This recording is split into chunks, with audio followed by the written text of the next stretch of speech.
Hello दोस्तों, मैं अरुण कुमार आपके सामने रिप्रेजेंट कर रहा हूं मध्यकालीन भारत। आज हम लोग सीखेंगे कि मध्यकालीन भारत के इतिहास में भारत में क्या क्या हुआ था। सबसे पहले अगर मध्यकालीन भारत की हम बात करें तो दिल्ली सल्तनत आती है और उसके जो संस्थापक थे वो कुतुबुद्दीन ऐबक थे, जो स्लेव डायनेस्टी के संस्थापक माने जाते हैं। उससे पहले हम थोड़ा जानना चाहेंगे कि जो स्लेव डायनेस्टी है, दिल्ली सल्तनत की स्थापना कैसे हुई। इस पर हम चर्चा करने से पहले क्या आप लोग भी जानते होंगे कि भारत पे अरब इन्वेजन हुआ था, तुर्क इन्वेजन हुआ था। ये सब इन्वेजन क्यों हुआ था, इसके क्या कारण थे, इस पे आज हम लोग चर्चा करेंगे। उसके बाद आएंगे हम लोग दिल्ली सल्तनत पे। कोई भी चीज जैसे हिस्ट्री अगर हम पढ़ते हैं तो उसमें जो कारण है उसको जानना बहुत जरूरी है दोस्त, तभी जाके हमारे माइंड में पूरी बातें सेट हो सकती है और हिस्ट्री जो सब लोग बोरिंग समझते हैं वो बोरिंग ना रहकर इंटरेस्टिंग हो जाएगा। तो आज हम बात करते हैं कि अरब इन्वेजन और तुर्क इन्वेजन। तो अरब इन्वेजन जो हुआ वो क्यों हुआ, इसके बारे में हम लोग आज चर्चा करेंगे। दोस्तों बस आप लोग से बस यही चाहता हूं कि अगर मेरा पढ़ाया हुआ अच्छा लगे, ये वीडियो अगर आपको अच्छा लगे तो ज़्यादा से ज़्यादा लाइक कीजिए, सब्सक्राइब कीजिए और शेयर करना ना भूलें, ताकि हमको क्या मिल सके, मोटिवेशन मिल सके और हम और वीडियो आपके लिए प्रोवाइड करवा सकूं, ताकि आपको हिस्ट्री पढ़ने में किसी भी प्रकार की कोई भी दिक्कत ना हो। आइए हम जानते हैं, थोड़ा बैक चलते हैं। 632 एडी की अगर हम बात करें, उस समय प्रोफेट मोहम्मद साहब जी का क्या हो जाता है, डेथ हो जाता है। प्रोफेट मोहम्मद साहब कौन थे, इस्लाम धर्म के संस्थापक माने जाते हैं। तो वो 632 ईस्वी में क्या हो जाती है, उनकी डेथ हो जाती है इस्लाम धर्म में। उसके बाद क्या होता है कि 636 ईस्वी में देखिए क्या होता है कि प्रोफेट मोहम्मद की मृत्यु के बाद इस्लाम धर्म में खलीफा पोस्ट लाया जाता है। खलीफा, कौन सा पोस्ट, खलीफा, और जिसमें माना जाता है कि उमर खलीफा जो थे फर्स्ट खलीफा थे। और खलीफा के जो पावर होते हैं वो क्या होते हैं, वो रिलीजियस जो होते हैं, रिलीजियस हेड होते हैं और पॉलिटिकल भी हेड होते हैं। उनके दायरे में ये रहता है कि वो ज़्यादा से ज़्यादा अपने धर्म का प्रचार प्रसार कर सके और जो एरिया है उसको भी वाइड फैला सके, अपने एरिया को थोड़ा और ज़्यादा फैला सके। तो हम उमर खलीफा की बात करते हैं तो उमर खलीफा जो थे वो सबसे फर्स्ट खलीफा थे और 636 ईस्वी की ये बात है, वो क्या थे, रिलीजियस हेड और पॉलिटिकल हेड इनके अंदर में आता था। अब अगर हम बात करेंगे तो 711 एडी की, उस समय जो खलीफा थे वो कौन थे, वाजिद अली। कौन थे दोस्तों, वाजिद अली। वाजिद अली क्या थे, 711 में खलीफा थे। उस समय ईरान का रूलर था मंसूर हजाज। ईरान का रूलर कौन था दोस्तों, मंसूर हजाज। मंसूर हजाज जो था वो ईरान का रूलर था। हम लोग बात करेंगे कि दाहिर जो था, हम लोग पढ़े हुए हैं कि 712 ईस्वी में मोहम्मद बिन कासिम द्वारा दाहिर पे क्या किया जाता है, आक्रमण किया जाता है। तो ये कहानी हम लोग जानना चाहेंगे कि आखिर मोहम्मद बिन कासिम को क्या जरूरत पड़ी कि वो सिंध पे आक्रमण किया, दाहिर पे आक्रमण किया। ये बात जानने के लिए हम थोड़ा आते हैं, स्टोरी को थोड़ा पीछे ले चलते हैं। तो मंसूर हजाज जो थे वो ईरान के क्या थे, रूलर थे। अब एक बात करते हैं, श्रीलंका का रूलर जो था वो क्या करते हैं, गिफ्ट सेंड करते हैं किसको, खलीफा को। जो खलीफा उस समय कौन थे, वाजिद अली। वाजिद अली को श्रीलंका के जो तत्कालीन रूलर थे वो क्या करते हैं, गिफ्ट सेंड करते हैं। जो गिफ्ट सेंड किया जाता है श्रीलंका रूलर के द्वारा, उसको दीवार में क्या कर लिया जाता है, लूट लिया जाता है दोस्तों।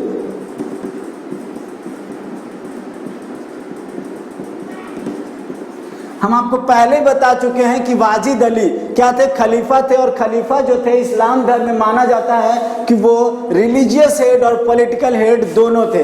तो इन पे वाजिद अली के लिए ये भेजा गया गिफ्ट था। इस बात से नाराज हो गए खलीफा, और खलीफा को नाराज देखते हुए मंसूर हजाज जो थे वो एक संदेश भेजते हैं किसको, दाहिर को, क्योंकि ये जो देवाल प्रांत है वो कहाँ आता था, सिंध एरिया में आता था। तो दाहिर जो थे उसको संदेश भेजा जाता है मंसूर हजाज के द्वारा कि आप क्या कीजिए, इस देवाल वाले एरिया पे जो श्रीलंका के द्वारा हमारे खलीफा को भेजा गया गिफ्ट था उसको लूट लिया गया है। तो आप क्या कीजिए, इस पे कार्रवाई कीजिए और पता कीजिए कि किसने ऐसा काम किया। लेकिन दाहिर को इससे कोई फर्क नहीं पड़ता है। दाहिर को बार बार संदेश भेजा जाता है लेकिन दाहिर इस पे कोई भी एक्शन लेने से मना कर देता है। इस बात से मंसूर हज्जाज जो थे वो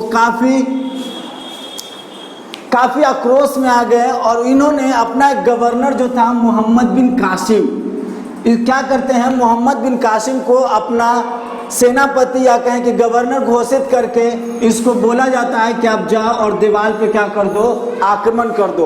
उस समय दीवार पे जो था वो वहाँ का तत्कालीन जो हेड था, गवर्नर था, वो कौन था, नेफ्यू था, जो कौन था, दाहिर का आपका भतीजा था। मोहम्मद बिन कासिम क्या करता है, दीवार पे आक्रमण करता है और ये जो नेफ्यू था दाहिर का उसको हरा दिया जाता है। ये बात जो था दाहिर को पता नहीं चला और दाहिर इस पे ध्यान नहीं दिया, यूं कहे तो इसके कारण क्या हुआ कि दीवार को जीतने के बाद मोहम्मद बिन कासिम कहाँ चला जाता है, रेवार की तरफ बढ़ता है। और रेवार का शासक कौन रहता है, निरून, जो कौन था, दाहिर का पुत्र था। भतीजा को हराता है मोहम्मद बिन कासिम तो भी दाहिर को कोई फर्क नहीं पड़ा। उसके बाद ये कहाँ बढ़ते हैं, रेवार की तरफ, और रेवार में उसका पुत्र जो था वो शासन कर रहा था, नीरून के पास पहुँचता है और नीरून भी क्या होता है, इससे हार जाता है। क्या हो जाता है, हार जाता है। इससे मोहम्मद बिन कासिम को और ज़्यादा मोटिवेशन मिलता है और ये क्या करता है, नीरून को हराने के बाद दाहिर की ओर बढ़ जाता है। अब बताइए दोस्तों, दाहिर जो था वो शासक मतलब कि एकदम निश्चिंत बैठा हुआ था, उसको कोई फर्क नहीं पड़ रहा था कि क्या हो रहा है, या फिर यूं कहें कि इसको पता ही नहीं चल पा रहा था कि दीवार मेरे हाथ से गया, रेवार भी हमको लूट लिया गया। ये ऐसा हुआ क्यों था, बस एक छोटा सा गिफ्ट के कारण। जो श्रीलंका रूलर था वो गिफ्ट क्या दिया था, खलीफा को भेज रहा था, तो दीवार जब वो गिफ्ट पहुंचा था तो दीवार में क्या कर लिया गया, इस गिफ्ट को लूट लिया गया। दोस्तों मैं आपको बता चुका हूं कि मंसूर हज्जाज जो थे वो ये न्यूज़ भेजते हैं दाहिर को और बोलते हैं कि आपका जो ये प्रांत है दीवार, उसमें ये गिफ्ट लूटा गया, तो आप क्या करो, एक्शन लो। लेकिन दाहिर जो था इस पे कोई भी एक्शन नहीं लेता है। दोस्तों इस बात से खफा होकर मंसूर हज्जाज जो थे वो क्या करते हैं, अपना सेनापति मोहम्मद बिन कासिम को क्या करते हैं, सेनापति हेड घोषित करके और दीवार पे आक्रमण करने के लिए भेजते हैं। दीवार पे आक्रमण होने के बाद उसके भतीजा को हराया जाता है। उसके बाद रेवार पे आक्रमण होता है, नीरून जो उसका दाहिर का पुत्र था उसको भी हरा दिया जाता है। तब जाके धीरे धीरे ये बढ़ते कहाँ चले जाते हैं, सिंध की ओर बढ़ते हैं, जहाँ पे किसका शासन था, दाहिर का शासन था। दाहिर और मोहम्मद बिन कासिम को बीच एक युद्ध हुआ और इस युद्ध में क्या होता है कि मोहम्मद बिन कासिम जो दाहिर जो था वो सवारी के लिए एलिफेंट का यूज करता था, अर्थात हाथी का यूज करता था। इस हाथी को मोहम्मद बिन कासिम के द्वारा क्या कर दिया जाता है, घायल कर दिया जाता है। दोस्तों जब घायल होता है तो इसका जो हाथी है वो पागल की तरह इधर से उधर भागने लगता है। तो दाहिर की सेना को ये लगता है कि हमारा जो राजा है वो हार गया और इसका जो सेना जो था वो क्या करता है, पीछे की ओर भागना स्टार्ट करता है। दोस्तों उसके बाद क्या होता है कि दाहिर का जब हाथी जो घायल होता है तो हाथी के घायल होने से दाहिर तो गिर जाता है और इसका जो सेना रहता है उसको लगता है कि मैं क्या हो गया, हमारा राजा युद्ध में हार गया और ये वापस लौट जाते हैं। इस तरीके से मोहम्मद बिन कासिम जो है 712 ईस्वी में दाहिर पे सिंध पे आक्रमण करता है और सिंध का तत्कालीन राजा था दाहिर, जिसको क्या करता है, पराजित करता है।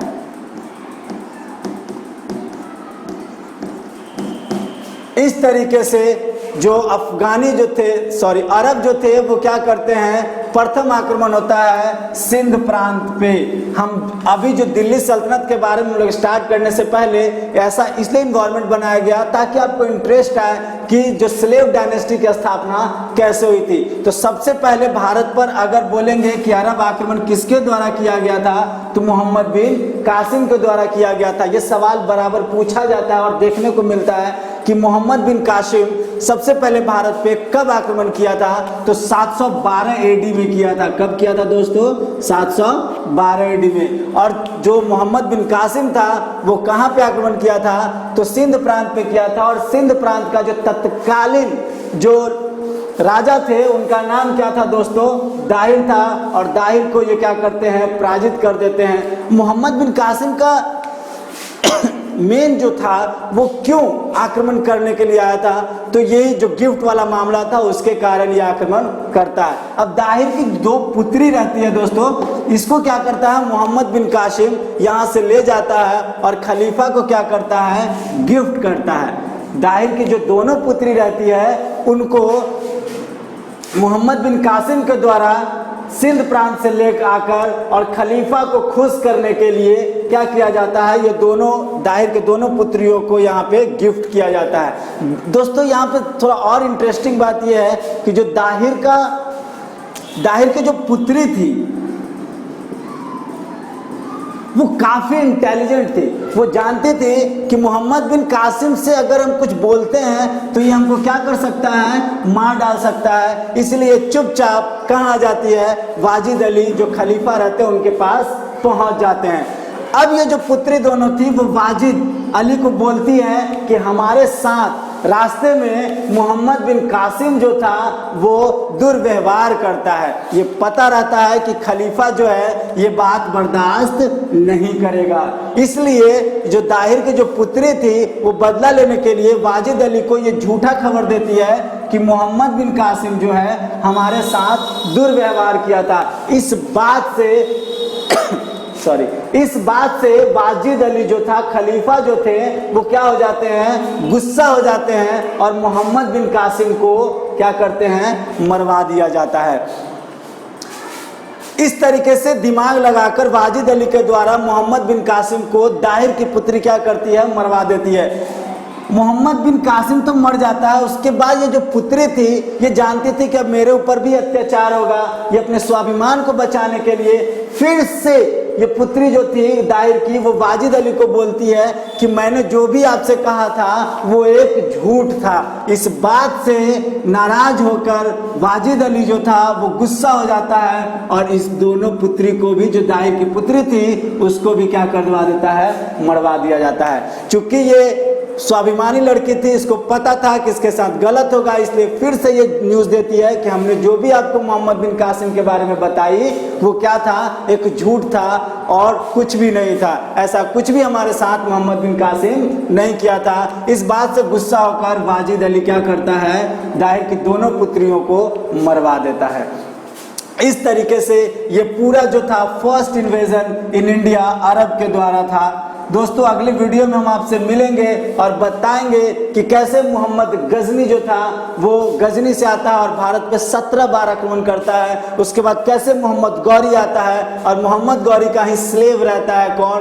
कुतुबुद्दीन ऐबक, जो दिल्ली सल्तनत का संस्थापक था। थैंक यू दोस्तों, आप जितना ज़्यादा हो सके इस वीडियो को लाइक कीजिए, सब्सक्राइब कीजिए और शेयर करना ना भूलें। मैं आपके लिए और भी इंटरेस्टिंग वीडियो लाऊंगा जिससे आपको हिस्ट्री पढ़ना बहुत ही आसान हो जाएगा और कहानी में ही हम लोग सारा हिस्ट्री को ख़त्म कर देंगे। धन्यवाद दोस्तों, थैंक यू सो मच।